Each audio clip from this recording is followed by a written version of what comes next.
할렐루야. 오늘은 인생의 보물이라고 하는 주제로 주의 말씀을 같이 나누도록 하겠습니다. 인생의 보물. 우리는 시편 119편을 계속 살펴보고 있어요. 하나님의 말씀에 인생을 건 사람, 여러분은 어디에 인생을 걸고 살고 있는지 우리는 한 번씩 꼭 확인을 해봐야 됩니다. 이 사람은 말씀에 인생을 걸었다라고 그렇게 이야기했어요. 그래서 하나님이 주시는 그 말씀 때문에 그에게는 사랑이 생겼고, 그에게는 기쁨이 생겼고, 그에게는 노래가 생겼음을 우리에게 말해주고 있죠. 그리고 그 말씀에서 얻는 즐거움은 세상 그 어느 것과도 비교할 수가 없는 그 즐거움이다라고 그렇게 이야기했어요. 그래서 사랑, 또 사랑하고 말씀을 사랑하는 그 사실을 우리에게 말을 해주고 있어요. 그러므로 오늘 우리 모두가 다 주님 앞에 올바로 말씀을 바라보면서 하나님의 말씀을 사랑하면 우리에게 탈춤을, 생사를 걸고 전쟁에서 얻은 전리품 같은 그런 기쁨과 즐거움이 있다고 그랬고, 또 하나님의 말씀이 우리에게 얼마나 의로운지 내 입술을 찬양하게 만들고 내 안에서 주님을 노래하도록 그렇게 만들고, 그것은 주님의 말씀을 또 사랑하는 자들에게는 장애물이 없으리라 라고 그렇게 이야기했어요. 장애물이 없는 그런 인생을 살아가는 사람들, 그것이 곧 누구냐면 하나님의 말씀을 가지고 사는 자들이 그런 기쁨과 노래와 능력을 갖는다라고 했습니다. 한 주간에 우리는 얼마나 하나님의 말씀 때문에, 사랑 때문에 기쁨이 있었고 즐거움이 있었고 내가 노래가 있었고 어려움들을 이겨낼 수 있는 그런 능력들이, 장애물들을 이겨냈는지 여러분 어떻게 지내셨어요? 말씀을 듣고 내 삶에 적용하지 않으면 아무런 유익이 없습니다. 그러므로 그런 유익을 위하여서 우리는 하나님의 말씀이 우리에게 유익이 되도록 하기 위해서는 그 말씀이 진실로 우리에게 다가와야 된다라고 하는 것이죠. 이렇게 하나님의 말씀을 이제 사랑하는 것, 이것이 바른 신앙이라고 했습니다. 자, 우리는 우리 인생의 가장 큰 사랑을 말씀을 통하여서 인생을 걸고 그런 사랑에서 얻는 것을 보면서 하루에 7번씩 찬양하는 사람, 하루에 7번씩 입을 열어서 그래서 하루 종일 주의 의로운 말씀 때문에 찬양하는 사람, 한 주간에 우리의 노래가 무엇을 우리의 입술로 노래를 불렀는지 우리에게 그런 하나님의 말씀이 기쁨이 되고 은혜가 되도록, 오늘 우리에게 주어진 이제 하나님의 말씀은 오늘 마지막에 있는 히브리어 알파벳의 내용을 보도록 하겠어요. 타우라고 하는 그 알파벳의 마지막 단어의 내용으로 8개의 절을 쓰고 있습니다. 그렇게 해서 그 8절을 통하여서 우리에게 말씀해 주는 하나님에 대한 믿음.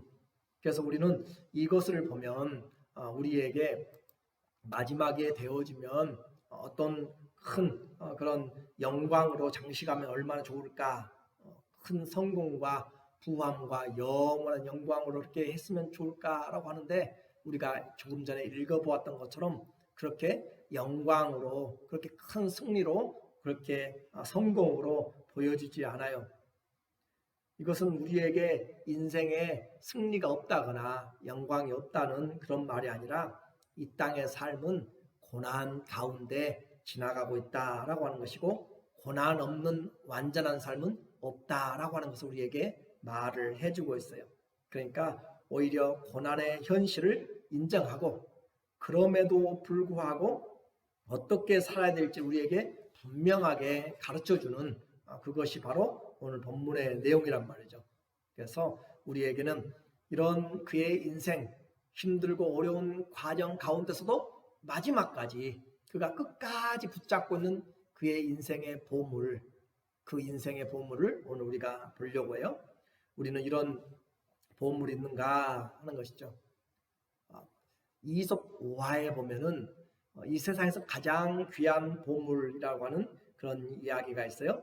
그래서 이섭 이야기에 보면은 부지런한 한 농부에게 아들들이 3명 있었습니다. 자녀들이 3명 있었는데 그 자녀 아들들 3명이 모두가 다 게으르고 또 말을 잘 듣지 않았어요. 아버지는 부지런했는데 자녀들은 그렇게 게으르지고 부지런하지 않고 그렇기 때문에 그들이 어떻게 살아갈까 그것을 걱정을 해요. 시간이 지나가면서 점점 이제 아버지가 늙어가고 그러면서 걱정을 하다가 결국 이제 종말을 맞이하게 됐어요. 임종 때 전부 다 3명을 불렀어요. 자녀들을 불러놓고 하는 말이 내가 밭에 가장 귀한 보물들을 숨겨놓았다. 그리고 그것을 너희들이 발견하면 땅을 파서 발견하게 되면 너희 평생에 먹고 살 때 부족함이 없다라고 하는 것을 유언으로 남기면서 그 밭을 잘 팔아라고 그렇게 하고 돌아가셨습니다. 그 형제 3명은 형제들은 아버지가 돌아가시자 땅을 바로 가서 밭을 파기 시작했어요. 가을에 농사가 끝나고 파기 시작하고 겨울이 되도록 그렇게 언 땅도 가서 열심히 파고 그런데 아무리 파도 자기들이 파도 이 보석이 보물이 발견되질 않아요. 그리고 낙심하면서 아마 땅에 이 보물이 없는가 보다라고 생각하고 있는데 어느덧 봄이 되었어요. 그때 그 제일 큰 형이 이야기합니다. 보물을 찾았다. 드디어 찾았다라고 그렇게 해서 보니까 그 대지의 그 밭에서 파릇파릇 솟아나는 새싹을 통하여서 그들이 보물을 찾았다라고 하는 것을 이 이솝이 이야기를 하고 있어요. 무슨 말이냐면은 아버지가 그들이 게을러서 농사를 못 짓고 죽을까 봐서 굶어 죽고 거지가 될까 봐서 부지런히 하게 되면 이와 같은 새로운 생명을 얻게 되는 그 일들을 하게 된다. 그래서 부지런하는 것이 가장 이 세상에서 귀한 보물이다라고 하는 그 이야기입니다. 부지런하는 것이 이 세상을 살아가는 보물이다라고 그렇게 이솝의 이야기를 했는데 오늘 우리는 어떤 보물이 있는가? 그래서 먼저 우리에게 어떤 보물이 있는가라고 그렇게 이야기하면서 성경은 우리에게 기도하는 인생이 보물이다라고 그렇게 이야기를 해요. 기도하는 인생이 보물이다. 한번 같이 해볼까요? 기도하는 인생이 보물이다. 자, 여러분이 기도하면 여러분의 인생은 보물을 가지고 있는 것이에요. 내가 기도하면 내 인생은 보물의 그런 가치가 있다.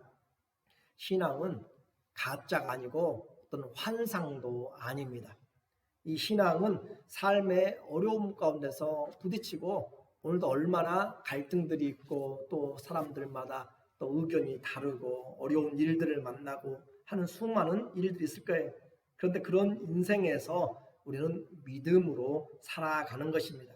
그래서 어렵고 힘들기 때문에 그 인생의 길에서 수고한 자들에게 하나님이 승리한 자들에게 믿음의 승리자들에게 하나님이 상을 주시는 것이죠. 신앙의 첫 번째 인생의 보물은 바로 기도하는 인생.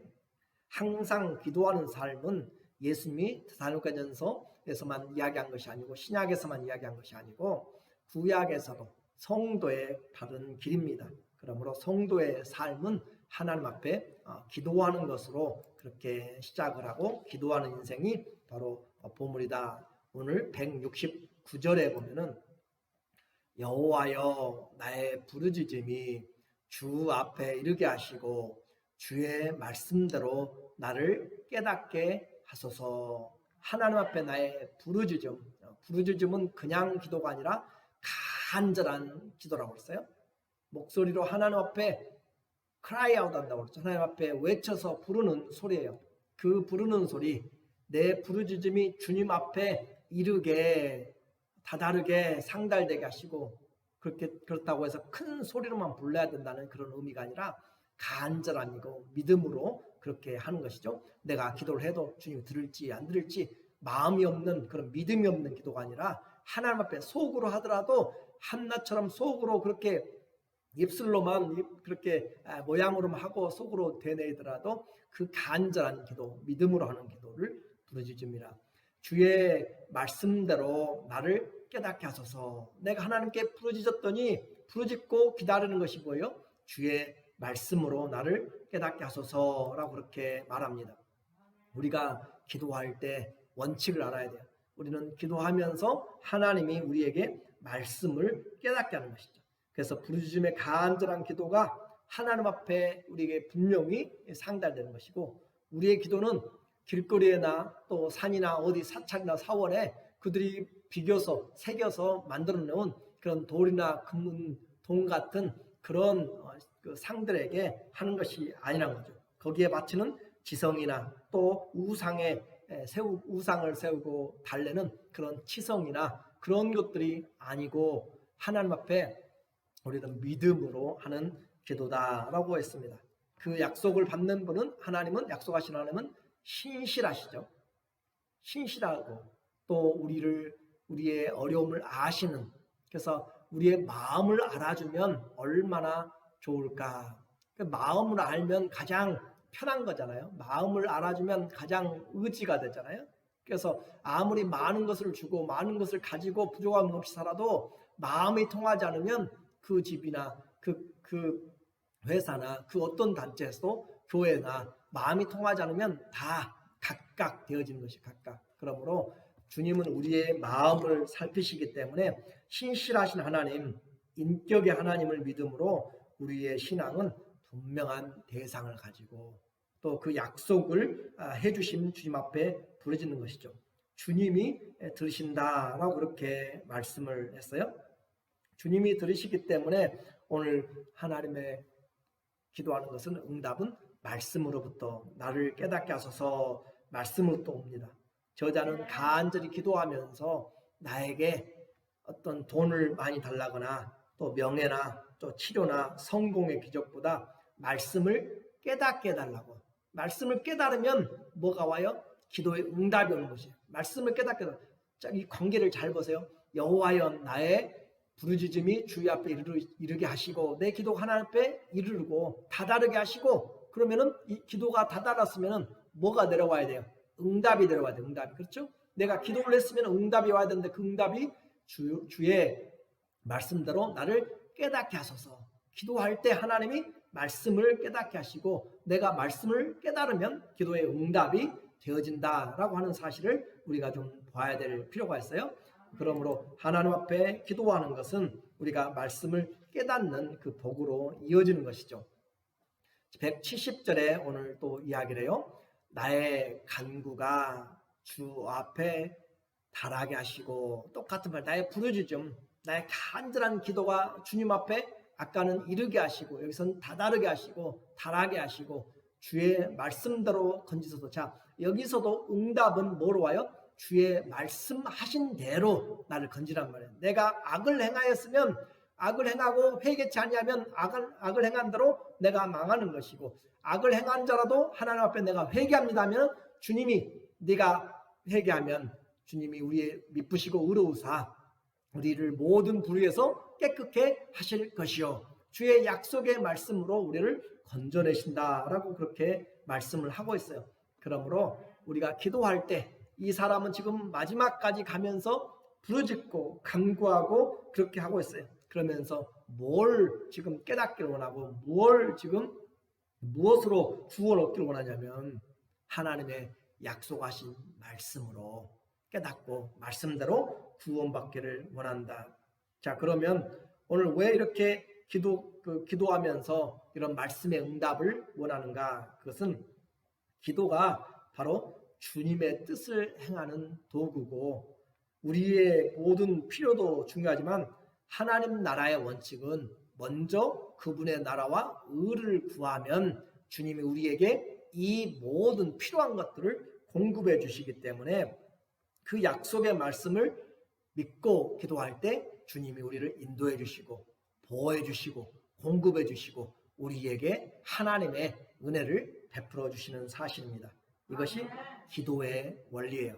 그러므로 기도는 하나님의 말씀을 의지하고 깨닫게 하기 위해서, 그래서 기도하는 사람은 절대 어떤 어려움 속에서도 하나님 앞에 이런 마음으로 기도하는 사람은 절대 하나님 앞에서 그 어려움 속에서라도 넘어지거나 또 뒤로 물러가거나 또 믿음에서 떠나지 않습니다. 넘어져도 다시 일어나는 것이에요. 왜냐하면 주의 약속의 말씀이 있기 때문에 넘어져도 다시 일어나고, 이것이 바로 기도하는 인생이 그래서 보물이다라고 하는 거예요. 힘들고 어려워도 약속의 말씀을 붙잡고 있는 사람 끝까지 승리하고 나가는 거죠. 기도하는데 우리 왜 염려하냐고 주님 그러시잖아요. 기도하면서 왜 의심하냐고. 우리에게 기도하면 주님이 이미 주의 뜻대로 구한 것은 다 이루었다고. 그러면 내가 봤을 때 안 이루어졌는데요. 그래요. 그런 상황이 있을 수 있어요. 그러나 아브라함이 하나님 앞에 기도하면서 너의 자녀들은 하늘의 별과 같이 바다의 모래같이 많을 것이라고 그렇게 했는데, 아브라함은 덜커덩 죽어버렸네요.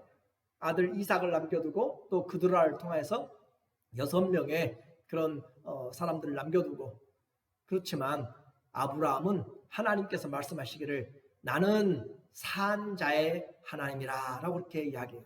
산자의 하나님.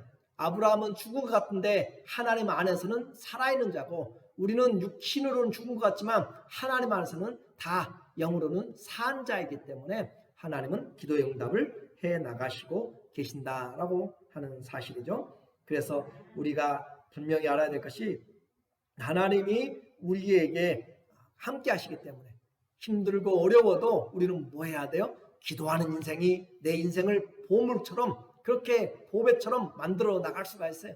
힘들고 어려워도 영원히 낙심하면 안 되는 것이에요.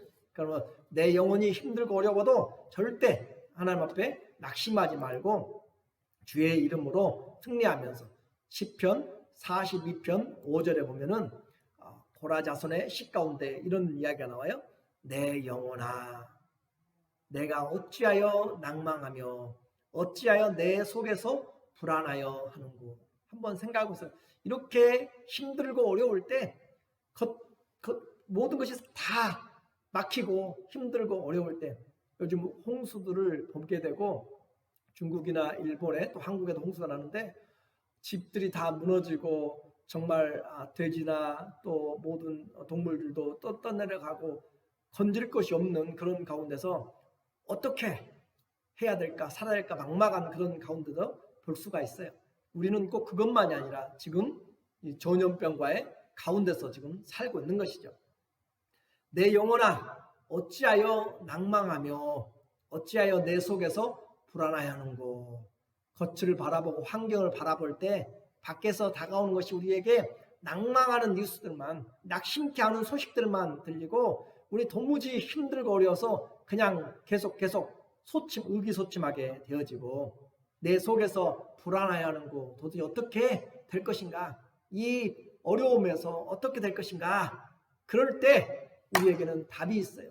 이 사람은 분명히 힘들고 어려울 때도 하나님을 기도하자라고 하잖아요. 그래서 너는 어떻게 하라고요?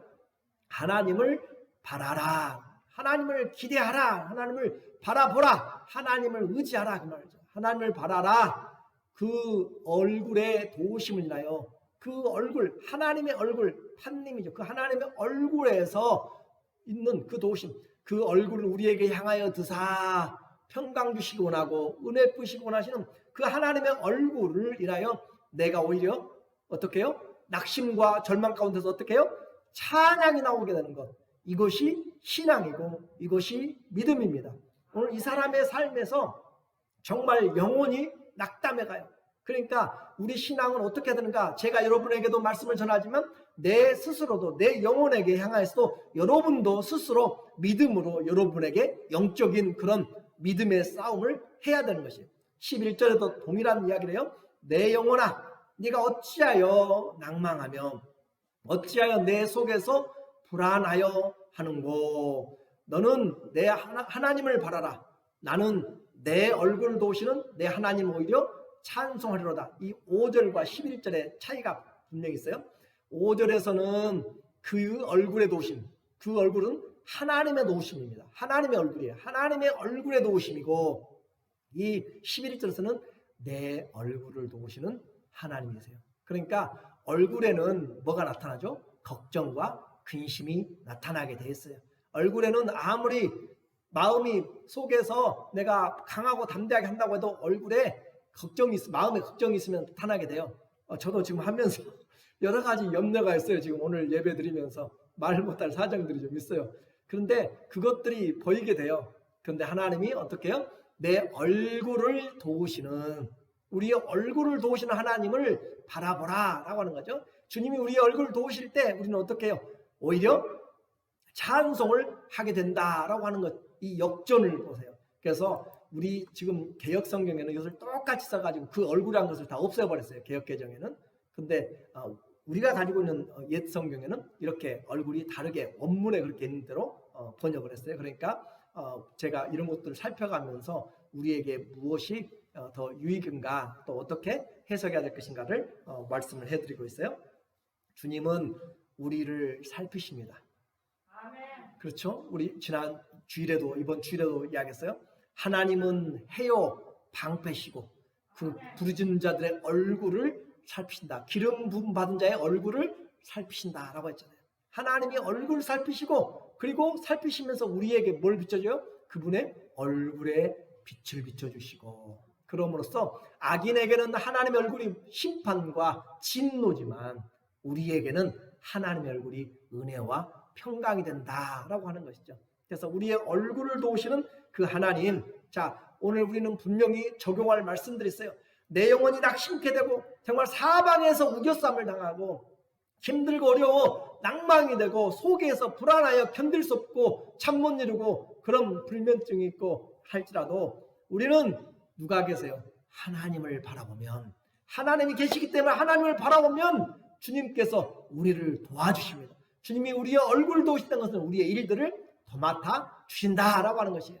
내 모든 염려를, 내 모든 걱정을, 내 모든 근심을 하나님께 아뢰라. 주님이 도와주신다. 그렇게까지 약속하고 계시는데 그 주님 앞에 우리는 얼굴을 도우시는 그 주님을 우리가 바라봐야 될 줄로 믿습니다. 우리 얼굴을 도우시는 주님, 그러므로 우리가 기도할 때 주님이 우리에게 얼굴을 보여주시고, 기도할 때 부르짖을 때 기름 부음 받은 자의 얼굴을 살피시는 주님, 기도하는 것이 우리 인생의 보물이에요. 우리는 기도할 때 인생의 보물을 가지고 살아가는 사람들이에요. 그래서 기도하는 그런 우리 성도들 되기를 주의 이름으로 축원합니다. 우리에게 이제 두 번째 하나님이 말씀하시는 그 인생의 보물은 바로 찬양하는 것입니다. 기도하는, 찬양하는 인생이 보물이다. 여러분이 찬양을 하는 만큼 보물을 캐내오는 것이고, 그 보물을 사용하는 것이고, 그 보물을 사용하는 것은 기쁨을 말하는 거죠. 그렇죠? 보물을 그냥 두고만 있어도 물론 좋지만 그걸 언제든지 사용하면 더 풍성한 그런 은혜들이 있는 거잖아요. 집에다만 창고에 금송아지 놔두고 쌓아봤자 그렇게 사용이 안 되면 안 되잖아요. 그런데 그걸 사용할 때 되는 것처럼 찬양은 우리 인생의 광맥처럼 이렇게 보물을 사용해야 된다. 자, 기도할 때 뭐로 응답해요? 말씀을 깨닫게 하고 말씀이 우리를 가르쳐 주세요. 그래서 말씀을 배우면 우리는 말씀의 사람이 되는 것이에요. 그렇게 말씀이 양식이 되고 기쁨이 될 때 우리에게는 찬양이 나오게 됩니다. 그러므로 오늘 172절에 보니까 172절에 말씀 171절에 우리에게 말하기를 171절 우리에게 말하기를 주께서 율례를 내게 가르치심으로 내 입술이 찬송을 바랄지니이다. 자, 주님이 말씀들을 가르치세요. 주님이 말씀을 가르치심으로 내 입술이 찬송을 바랄지다. 자, 찬송은 뭐 할 때 할 수 있어요? 하나님께 은혜 받을 때 할 수 있고, 찬송은 주님의 말씀이 우리에게 임할 때, 주님이 우리에게 말씀을 가르쳐 줄 때 그렇게 또 찬송할 수가 있는 것이죠. 그래서 그 말씀을 깨달을 때 생명보다 귀한 주님의 말씀이라고 이야기했어요. 그 말씀이 내 안에 깨달아질 때 나의 삶이 움직여져 나가요. 그리고 그분을 찬양하게 되는 것이죠. 주님의 모든 말씀은 믿을만 하기 때문에 우리는 7번씩 그렇게 찬양한 것처럼 이것이 내 안에서 끊이지 않고 하나님 앞에 찬양하는 것으로 그렇게 나타나게 돼요.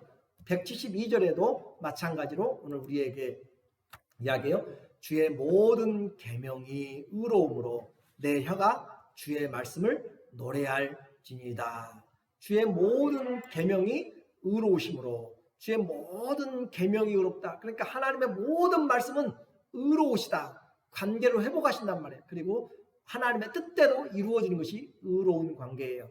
그러므로 주의 모든 계명이 의로움으로 내 혀가 주의 말씀을 노래할 것이다. 자, 우리는 무엇 때문에 찬양해요? 하나님이 내게 큰 기적을 보여주고 로또가 당첨됐을 때라든지 그러면 절대 찬양할 수가 없습니다. 그렇죠?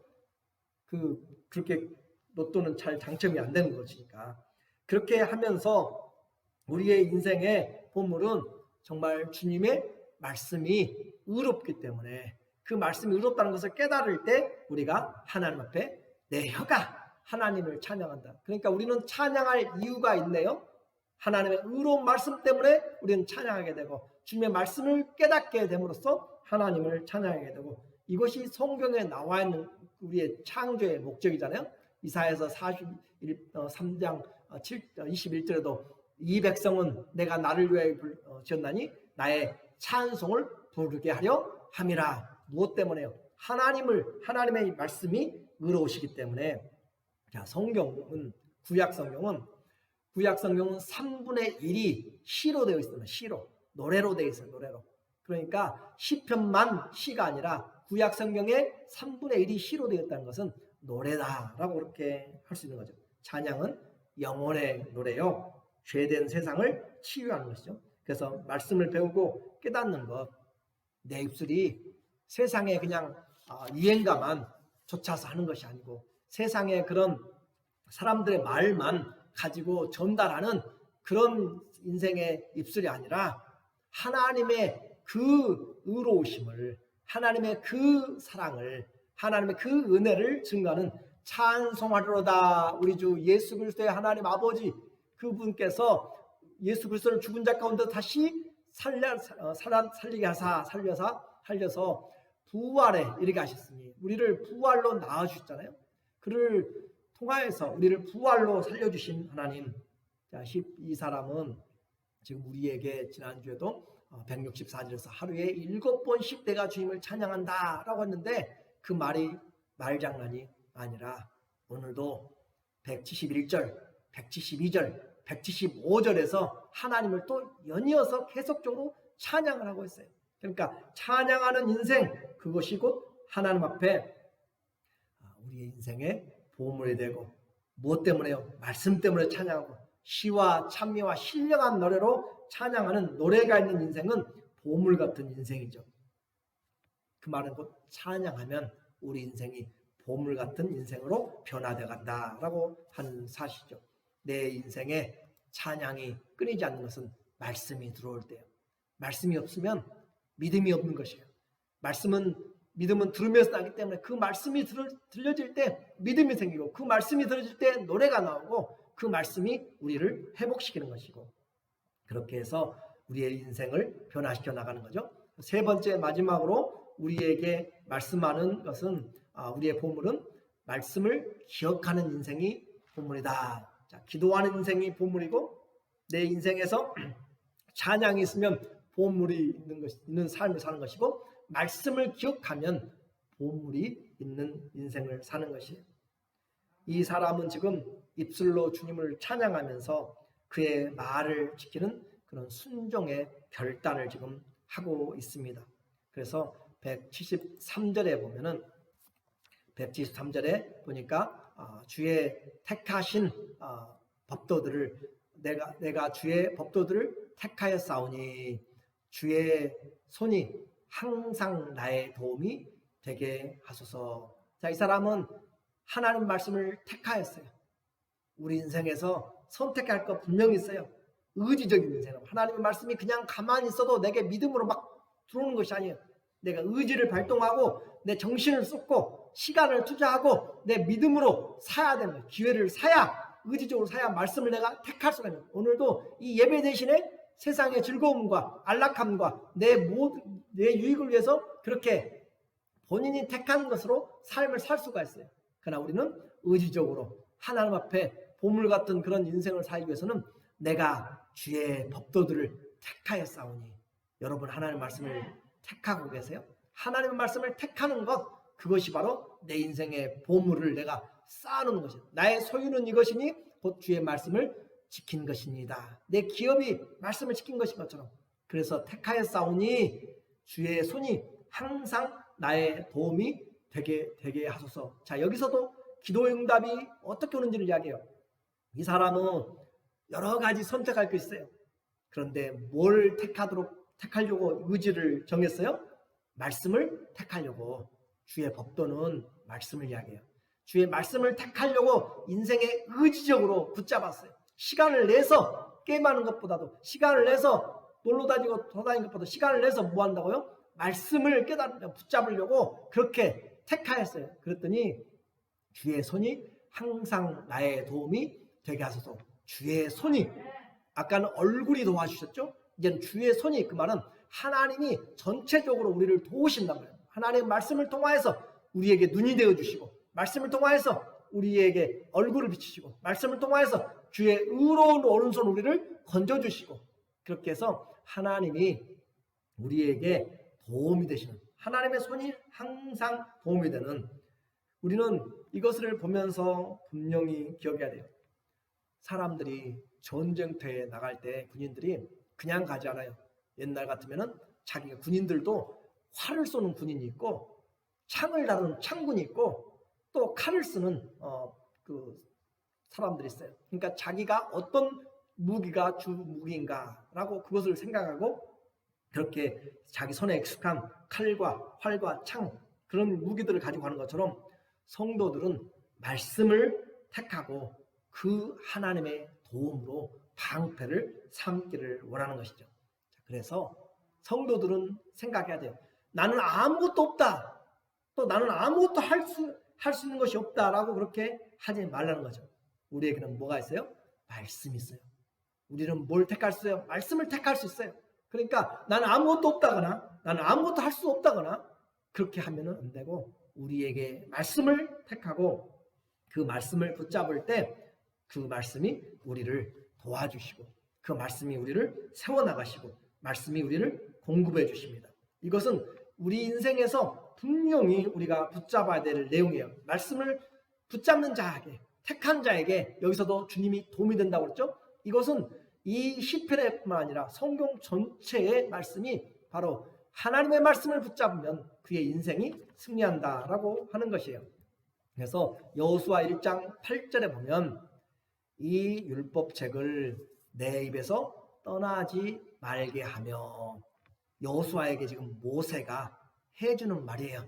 이 율법책을 내 입에서 떠나지 말게 하며 주야로, 어떻게 해요? 주야로, 밤낮으로, 그 말이에요. 밤낮으로 그 안에 기록된 대로 다 지켜, 그것을 주야로 묵상하여 그 안에 기록된 대로 다 지켜 행하라. 그리하면 내 길이 어떻게 돼요? 평탄하게 될 것이며 내가 형통하리라. 자, 모세가 거짓말하고 있는 것이 아니에요. 모세는 하나님의 사람입니다. 그리고 하나님의 사람이 분명히 우리에게 이야기 준 바예요. 하나님의 이 말씀을 내 입에서 떠나게 하지 말라. 양식이 되게 하란 말이에요. 양식이. 그리고 말을 하려거든, 누구든지 하나님의 말씀 하려거든 사람의 말로 하지 말고 하나님의 말씀 되는 것처럼 믿음을 가지고 해야 돼요. 하나님이 기도를 들어주실까 안 들어주실까, 그렇게 하지 말고 하나님이 우리에게 약속하신 하나님의 말씀처럼 내 입에서 떠나지 말게 하고 주야로 묵상하면 그 말씀이 역사하게 돼요. 그 말씀이 내 안에서 살았고 운동력이 있고 그 말씀이 일을 하게 돼요. 주의 말씀이 곧 영이고 생명이기 때문에 그렇습니다. 힘들고 어려울 때 우리에게 뭐가 있어요? 말씀이 있어요. 우리는 그걸 붙잡아야 돼요. 다른 사람들을 붙잡으려고 하는 것이 아니라 말씀을 붙잡고 하나님 앞에 나갈 때, 주님이 기도할 때 우리에게 힘을 주시고 헤어나갈 그런 일들을 해결해 주신다라고 하는 거죠. 자, 그런데 기도도 또 찬양도 이 모든 길들이 열린 것들도 전부 다 말씀의 뿌리에서 되는 것, 말씀 안에서. 기도하는 것도 말씀을 이루기 위해서 기도하는 것이고, 또 찬양도 주의 의로운 말씀 때문에 찬양하는 것이고, 오늘 우리가 이와 같이 하나님 앞에 기억하는 것도 말씀을 기억하는 것이고, 그러니까 신앙생활에 말씀을 떠나면 그것처럼 교만하고 그것처럼 어리석은 자가 없어요. 헛된 것입니다. 그런 사람들은 바람에 불리는 것, 날리는 그런 밖에 티끌처럼, 건불처럼 다 그렇게 흩어지고 떨어져 나가게 돼 있어요. 파도에 몰아치는 그런 부평초처럼 그렇게 떨어져 나간단 말이죠. 오늘 우리에게 말씀하기는 말씀의 뿌리를 내릴 때, 그래서 구원은 말씀으로부터 와요. 오늘 174절에 보니까 174절에 보면은 여호와여 내가 주의 구원을 사모하였사오니 주의 법을 즐거워하나이다. 하나님의 구원을 사모하고, 자, 하나님의 구원을 사모하는 것은 응답받기, 구원을 내게 베풀어 주시기를 원하는 것이에요. 그리고 주의 법을 즐거워합니다. 구원이 오므로 내게 그 법이 얼마나 귀한지, 고난당한 것이 내게 유익이라 내가 이로써 주의 율례들을 깨닫게 되었습니다. 알게 되었습니다 하는 것처럼, 하나님의 구원을 내가 사모하였고 주님 나를 구원해 주세요 라고 그렇게 이야기했더니 오늘 우리에게 그렇게 주의 구원이 임하고 있다라고 하고 즐거움이다 라고 그렇게 말씀하고 있죠. 자, 그래서 하나님 앞에 우리가 기억해야 될 것이, 구원은 주님의 말씀으로부터 온다는 사실, 주님의 말씀으로부터 구원이 오기 때문에 시편 107편 19절에도 이에 그들의 고통 때문에 여호와께 부르짖음에 그가 그들의 고통에서 그들을 구원하시되, 그가 그의 뭘 보내서요? 뭘 보내서? 말씀을 보내어 그들을 고치시고 위험한 지경에서 건지신도다. 시편 107편의 이 바로 앞에는 사망의 힘든 분들이에요. 사망의 죽음의 그런 가운데서 하나님께 고통 중에서 부르짖는 것이에요. 그럴 때 하나님이 보내시되 구원하시되 그의 말씀을 보내서 구원하시고, 시편 147편 15절에서도 주님 앞에 구원을 구하였더니 주님이 15절에 그의 명령을 땅에 보내시니 그의 말씀이 속히 달린도다. 말씀이, 그의 명령이, 주의 명령, 구원의 음성이잖아요. 그 명령이 바로 말씀을 통하여서 오기 때문에 말씀이 땅에 속히 일하고 계신다라고 하는 거죠. 자, 오늘 우리가 확인해야 될 것이 뭐예요? 하나님의 구원은 뭘 통해서 온다고요? 말씀을 통해서 온다. 그러니까 우리가 힘들고 어려울 때 뭘 봐야 돼요? 말씀을 봐야 응답이 오고, 말씀을 봐야 길을 찾게 되고, 길이요 진리요 생명뿐 아니라 그 말씀이 빛이라고 했잖아요. 그 내 발의 등이라고 했잖아요. 그러니까 시험에 들면은 우리는 다른 데로 떨어져 나갈 것이 아니고 하나님의 말씀 안에 들어와서 말씀으로 회복돼야지. 내가 너희에게 이른 말이 곧 영이요 생명이니, 그 말씀을 보지 못하도록, 사단은 시험 들면 뭘 덮어버려요? 귀를 막고 눈을 막아서 말씀을 듣지 못하도록, 교회를 나오지 않도록, 귀에 하나님의 말씀이 들려지지 않도록 그렇게 일을 한단 말이죠. 우리는 이제 원칙을 알았어요. 가장 힘들고 어려운 가운데서도 우리에게는 말씀이 있어요. 그 말씀을 택해야 되고, 그 말씀이 우리에게 기도의 응답을 주신 것을 우리는 알아야 된다. 175절에 보니까 175절 오늘 본문에 보면은 내 혼을, 또 우리 새 번역은 내 영혼을 살게 하소서, 그리하시면 주를 찬송하리다. 주의 규례가 나를 돕게 하소서. 그러니까 결국 내가 도움을 입는 것은 주님의 규례, 주님의 말씀, 주님의 판단, 주의 증거, 주의 율례, 주의 도, 주의 계명, 주의 법도, 주의 말씀, 그 모든 것들이 다 그 하나님의 말씀을 우리에게 통치하는 건데, 그것이 나를 돕는다. 그러므로 우리의 찬양도 이것이 하나님의 말씀에서 나오는 것이고, 성경은 우리 인생을 사는 방법을 말합니다. 단순한 생명의 연장이 아니라 살아야 하는 이유와 그 사는 그 능력이 바로 하나님의 말씀 때문에 우리가 살아가고, 그 말씀의 증거를 위해서 사는 것이에요.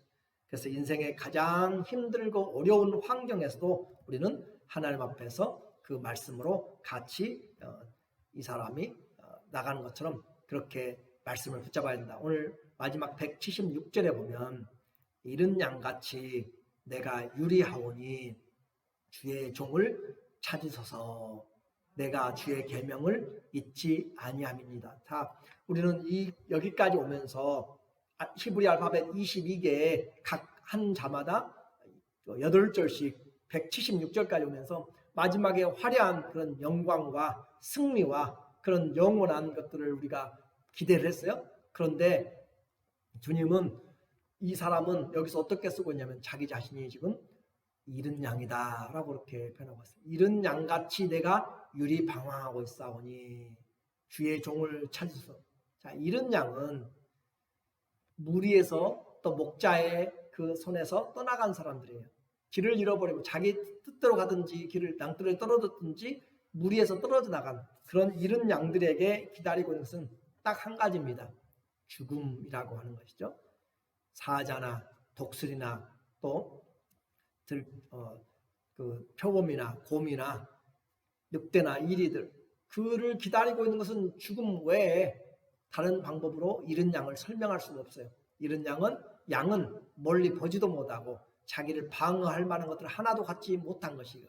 그렇기 때문에 목자가 필요한데 목자에게서 떠나가는 그런 잃은 양이에요. 그러니까 이 사람의 고난은 아직 끝나지 않고 여전히 계속되고 있고 어떻게 보면 죽음만이 기다리고 있는 그래서 잃은 양이 스스로 눈을 떠가지고 스스로 귀를 해가지고 자기가 그 목자를 향하여서 양 무리를 향하여서 나가는 방법은 없습니다.